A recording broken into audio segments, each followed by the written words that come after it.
हो गए जवान बच्चे, बूढ़ी हो रही है माँ। बेचराग आंखों में ख्वाब हो रही है माँ।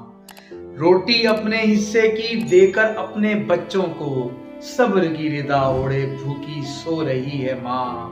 माँ तुझे सलाम, माँ तुझे सलाम। सांस की मरीजा है फिर भी सख्त सर्दी में ठंडे पानी से कपड़े धो रही है माँ। माँ तुझे सलाम, माँ तुझे सलाम।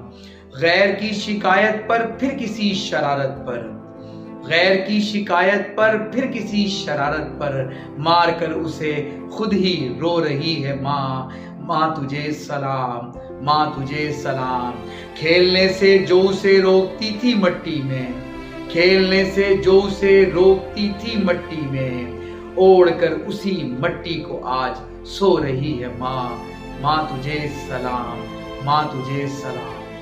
व्यूअर्स, अगर आपको मेरी ये वीडियो अच्छी लगी तो मेरी इस वीडियो को जरूर लाइक कर दीजिएगा, और अगर आप मेरे इस चैनल मुजफ्फर पाकिस्तानी पर नए हैं तो चैनल को जरूर सब्सक्राइब कर दीजिएगा और अपनी कीमती राय का जरूर इजहार कीजिएगा। शुक्रिया।